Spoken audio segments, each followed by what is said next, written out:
তার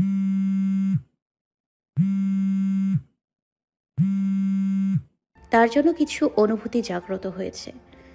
নামহীন অনুভূতি। মাস কেটে গেল, অস্থিরতা বাড়ল। শুধু মনে হচ্ছিল তাকে এক নজর দেখতে পারলেই বেঁচে যাব। সময় কাটলো, তখন এসএসসি পরীক্ষার্থী। করোনার কারণে বারবার পরীক্ষা পিছিয়ে যাচ্ছিল। লকডাউন উঠে গেছে। তখন একটু একটু করে সবকিছু সচ্ছল হয়ে গেছে। সবাই পড়ালেখাও শুরু করে দিয়েছে। স্নেহা আর আমি আলাদা আলাদা কোচিংয়ে পড়তাম। আবারও তার দেখা মেলল। কোচিংয়ের সামনে দাঁড়িয়ে থাকতো। অস্থিরতা কমেছিল, কিন্তু চোখের তৃষ্ণা মেটেনি। মন ভরে দেখতে পারিনি। আগের মতো আর চোখেই দেখেছিলাম। একদিন কোচিং থেকে আসার সময় এলাকার এক আঙ্কেল, আব্বুর পরিচিত সে। উনি মাঝ রাস্তায় দাঁড় করালেন। বাঁকা চোখে তাকিয়ে তীক্ষ্ণ গলায় বললেন, তোমার বাবা তো ভালো মানুষ, তুমি এমন কেন? ভালো হয়ে যাও। এসব ছেলেদের কারবার ছাড়ো, সময় আছে এখনো। ওই ছেলে এমন দাঁড়িয়ে থাকে কেন? মান সম্মান শেষ করে না? তোমাদের মতো মেয়েদের জন্য এলাকার বাকি মেয়েগুলোর নাম নষ্ট হয়। ভালো হয়ে যাও। অবাক হলাম, রাগও হলো। খুব কিছু না করেও এত কথা শুনতে হলো। চরিত্র নিয়ে প্রশ্ন উঠল। উল্টো হাঁটা ধরলাম। বলা হয়নি স্নেহাদের বাসা রেখে আমাদের বাসাতেই যেতে হয়। 10 মিনিটের মতো লাগে। তখন স্নেহার সাথে যোগাযোগ তেমন হতো না, তাই স্নেহা হুট করে আমাকে তার বাসায় দেখে অবাক হয়েছিল। পরোয়া না করে ক্ষিপ্ত গলায় আমি সোজা চেয়ে জিজ্ঞেস করলাম, তোর ভাই কোথায়? স্নেহা অবাক হলেও জবাব দিল, পাশের রুমে। রাগের পরিমাণ এতই বেশি ছিল যে কিছু না ভেবে সোজা তার রুমে চলে যায়। সেদিন কড়া কণ্ঠে তাকে অনেক কিছু শুনিয়েছিলাম, কিন্তু আমাকে অবাক করে দিয়ে সে জবাবে কিছু বলেনি। আমাকে কড়া কথাও শোনায়নি। শুধু নরম স্বরে বলেছিল, পেছনেই তো ঘুরি, সামনে তো ঘুরঘুর করি না। সূচনা বেশি না, শুধু 6 মাসের জন্য আমাকে একটু ভালোবাসা দাও, তাহলেই হবে। আর কিছু চাই না। তার চুপ থাকার থেকে তার এই কথায় অবাক হয়েছি, সাথে বিস্ময় ঘিরে ধরে। আরও কয়েকটা কড়া কথা শুনিয়ে দিয়ে চলে আসলাম সেখান থেকে। আসার আগে স্নেহাকেও বলে আসলাম, তোর ভাইকে বলবি যেন না দাঁড়ায়, এসব নাটক বন্ধ করতে বলবি। তারপর আরও কয়দিন গেল।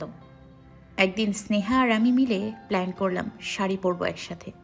প্ল্যান অনুযায়ী বিকেলে শাড়ি পরে হালকা মেকআপ, ঠোঁটে নুড কালার লিপস্টিক আর চোখে গাঢ় করে কাজল দিয়ে স্নেহাদের বাসায় গেলাম। আন্টিকে জিজ্ঞেস করলাম, বলল স্নেহা ওয়াশরুমে। ও বাসায় আগেও গিয়েছি আমি, তাই চেনা জানা আছে। ওর অপেক্ষা না করে আমি নিজেই ছাদে উঠে গেলাম। কিন্তু ছাদে যেয়েই দেখলাম ছাদের রেলিং ধরে রিয়াদ দাঁড়িয়ে আছে। বুক ধক করে উঠল। ঢিপঢিপানি শুরু হলো। না নামতে পারছিলাম, না এগোতে পারছিলাম।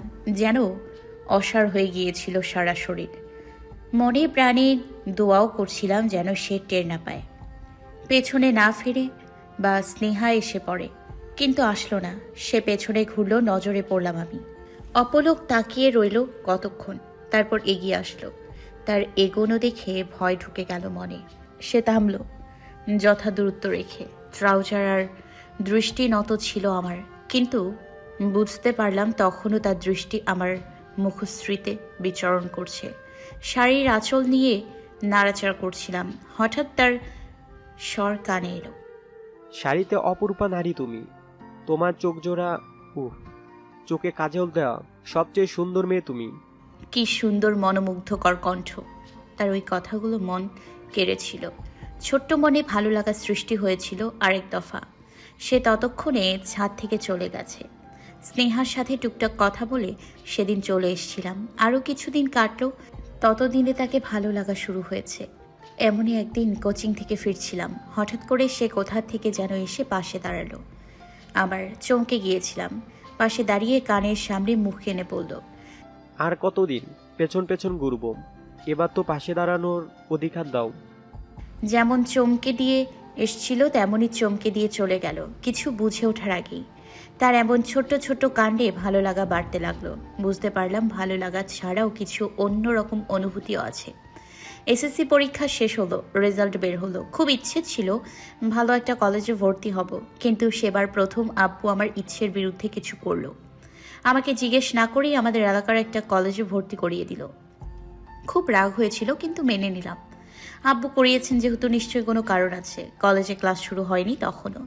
বাসা থেকে বেরোতেও পারতাম না, আর না তার দেখা পেতাম। খবর নেওয়ারও রাস্তা ছিল না। স্নেহাকে জিজ্ঞেসও করতে পারছিলাম না কি করব। যখন এই দোটানায় ছিলাম তখনই কল আসলো স্নেহার। রিসিভ করে কানে দিতেই তড়িঘড়ি করে স্নেহা বলল, সুচি, তাড়াতাড়ি আমাদের বাসায় আয় প্লিজ। স্নেহার কণ্ঠ শুনে মনে হচ্ছিল বড় কোনো বিপদে পড়েছে। তড়িঘড়ি করে বেরিয়ে পড়লাম, কিন্তু আমি বুঝিনি নিজেই দৌড়ে যাচ্ছি বিপদের কাছে। দুপুরের সময় তখন রাস্তাঘাট একদম ফাঁকা ছিল। স্নেহাদের বাসায় যেয়ে দেখলাম সদর দরজা পুরো খোলা। কখনো এমন খোলা রাখা হয় না দরজা, কিন্তু সেদিন অমন দেখে অবাক হলাম। পা টিপে টিপে ভেতরে গেলাম। অতঃপর যা বুঝলাম পুরো বাসা ফাঁকা। ভয় পেলাম। বেরিয়ে আসতে গেলেই পথ রোধ করলো কেউ। হাতে জোরে টান পড়ল। চোখ সম্মুখে নিতেই দেখলাম পুরুষালী বাহুতে আটকে গেছি। তার দৃষ্টি আর মুখভঙ্গি দেখে বুঝতে বাকি রইল না কিছু। ধরে নিলাম সব শেষ হয়ে গেছে, আর বুঝি ফেরা হবে না সাদা মনে। খারাপ কিছু হবে। শুনশান নীরবতা রাস্তায় খুঁড়িয়ে খুঁড়িয়ে দৌড়চ্ছি আমি। ভাগ্যক্রম ছাড়া পেয়েছি স্নেহাদের বাসা থেকে। আমাদের বাসাটা মেন রোডের সাথে ছিল না, মহল্লা টাইপ, তাই রাস্তাটা একেবারে নীরব থাকে সচরাচর। তখন তো দুপুরের সময় ছিল, মানুষজন ছিলই না একেবারে। দৌড়তে যেয়ে সিঁড়ি থেকে পড়ে পা মচকে গিয়েছিল। কষ্ট হচ্ছিল অনেক দৌড়তে, কিন্তু কিছু করার ছিল না। পেছনে যে রিয়াদ আসছিল তাকে দেখতে একদম হিংস্র হায়নার মতো লাগছিল, যেন ধরতে পারলেই খুবলে খাবে। সর্বস্ব দিয়ে দৌড়চ্ছিলাম। ভাগ্য সহায় ছিল, দাগ লাগেনি চরিত্রে। সামনে একটা মুদি দোকান ছিল, মানুষ ছিল 4 জন, আর তাদের মধ্যে আব্বুর পরিচিত একজন ছিল। তার চোখে পড়তেই সে হন্তদন্ত হয়ে ছুটে আসলো। সেই দোকানে নিয়ে বসিয়েই জিজ্ঞেস করলো কি হয়েছে। রিয়াদ ততক্ষণে দোকান থেকে একটু দূরে এসে দাঁড়িয়েছে। তার দিকে ইশারা করে কোনো রকমে বললাম।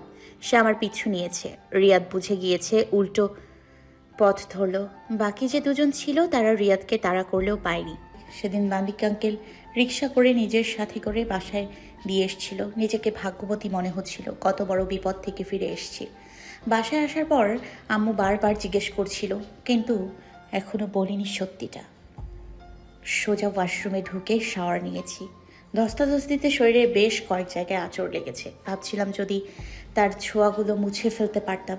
সারা শরীর জ্বলছিল, অসহ্য যন্ত্রণা হচ্ছিল সারা শরীর। বাইরে থেকে যেমন কাতরাচ্ছিলাম তার চেয়ে বেশি কষ্ট হচ্ছিল ভেতরে।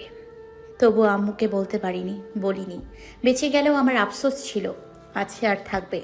কখনো কোনো ছেলের সাথে জড়াইনি, হুট করে অঘটন হয়ে গেল বেহায়া মনের দ্বারা। অপবিত্র ছোঁয়ায় অপবিত্র হয়ে গেলাম আমি।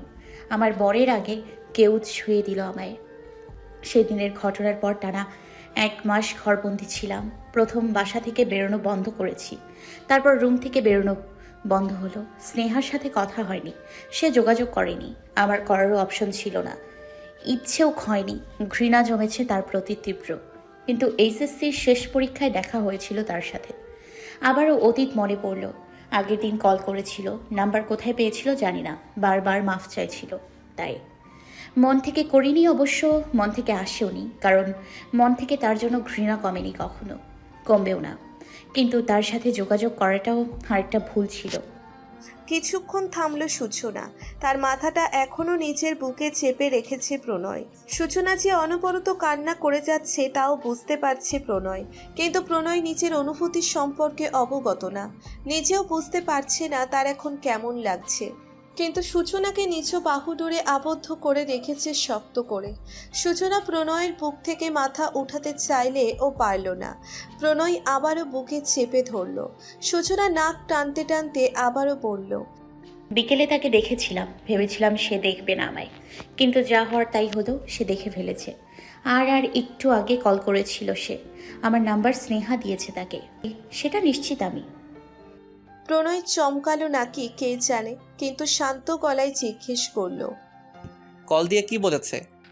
ও বলেছে আমি নাকি বেহায়া বা বাজে মেয়ে, আমি বিয়ে করে ফেলেছে, 2টা ছেলে হয়েছে, এমন ছেলের জন্য বসে আছি আমি। লজ্জা করে না আমার যে এখনও তার খবর নেই? সে বলেছে আমি নাকি এখনও তার অপেক্ষা করছি, কিন্তু বিশ্বাস করুন আমি তাকে ভুলে গেছি। সেদিনের ঘটনার পর তার প্রতি ঘৃণা ছাড়া আর কিছুই আসেনি। আমি তাকে চাই না, না তার অপেক্ষা করছি। আমি সত্যি তার খোঁজ নিইনি। স্নেহা ইচ্ছে করে তার কথা উঠিয়েছিল, আর সে নিজেই বানিয়ে বানিয়ে বলেছে সব। আমার আপনাকে ছাড়া কাউকে চাই না, আপনাকে ছাড়া চলবে না আমার।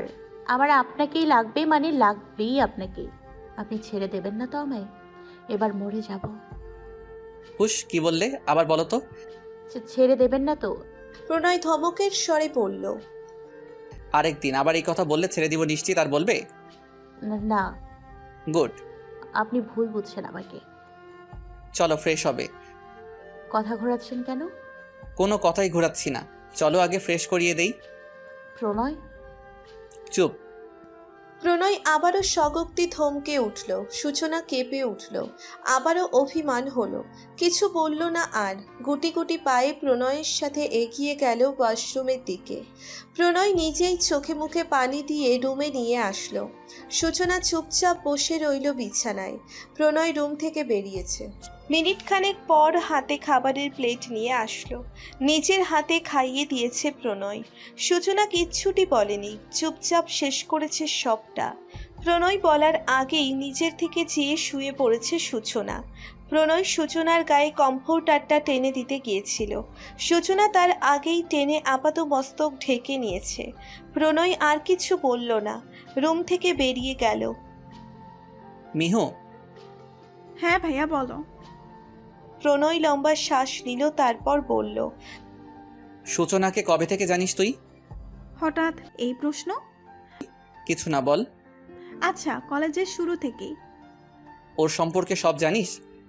সব বলতে? রিয়াদ সূচনার সাথে কি করেছিল জানিস?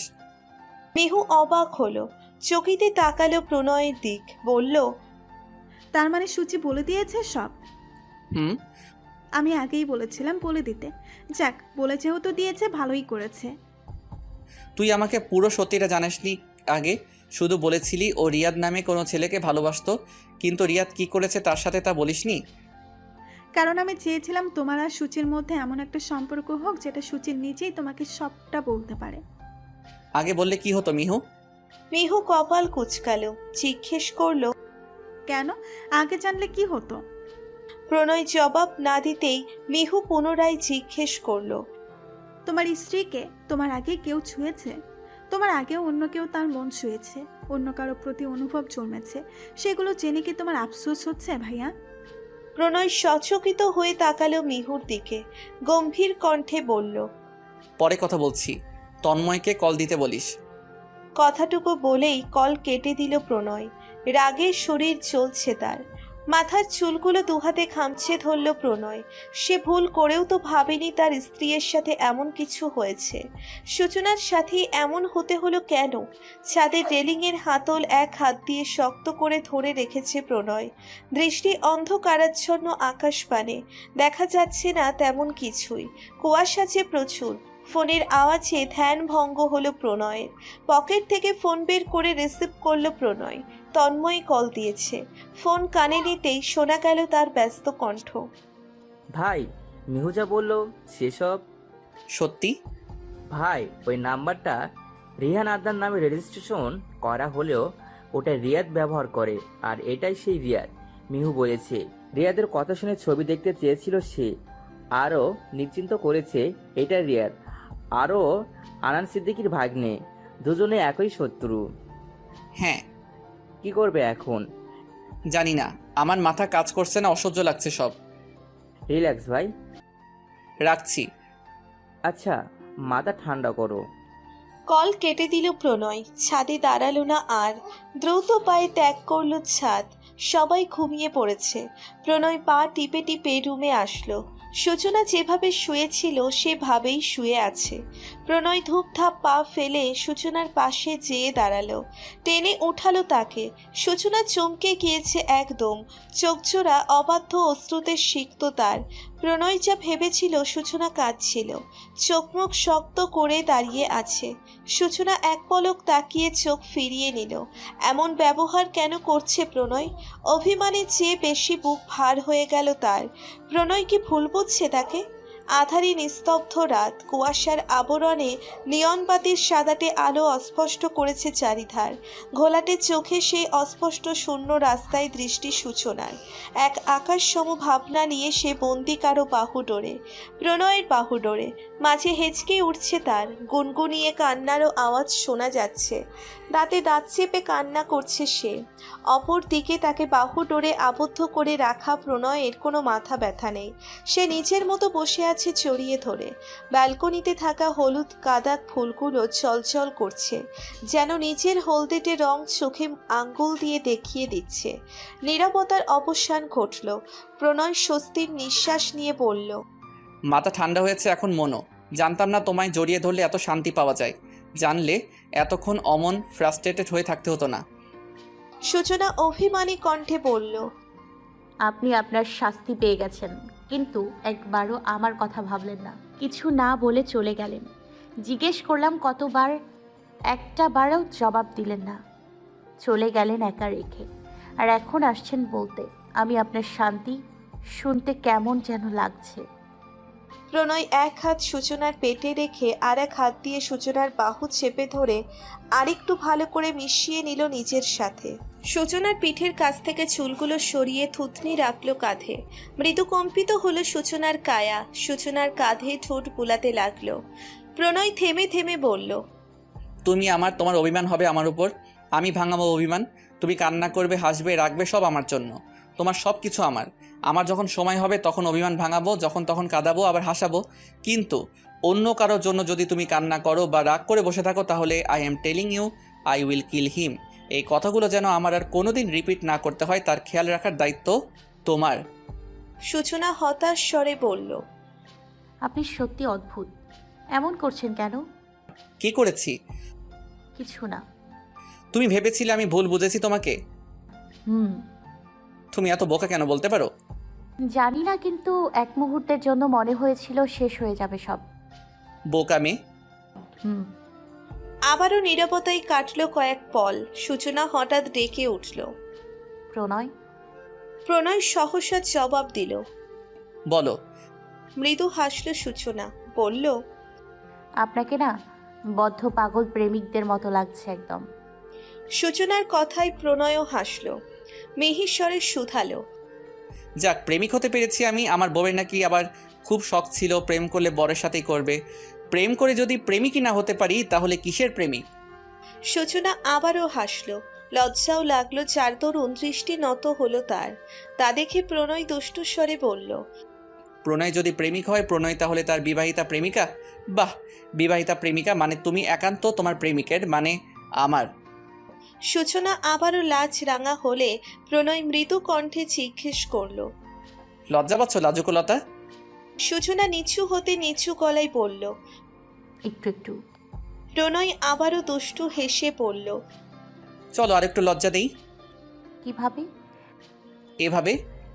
সূচনার চিবুকে চুমু খেয়ে বলল প্রণয়। সূচনা কিঞ্চিত অবাক হয়েছে, কিন্তু কিছুটা গা ছাড়া ভাব নিয়ে জিজ্ঞেস করল। এতটুকুই? প্রণয় এক ভ্রু উপরে তুলে জিজ্ঞেস করল, কেন, আর কি দিব? তোমার জন্য তো এতটুকুই যথেষ্ট। আর কি দেবেন মানে? আমি তো ভেবেছিলাম যে আপনি ওই সব।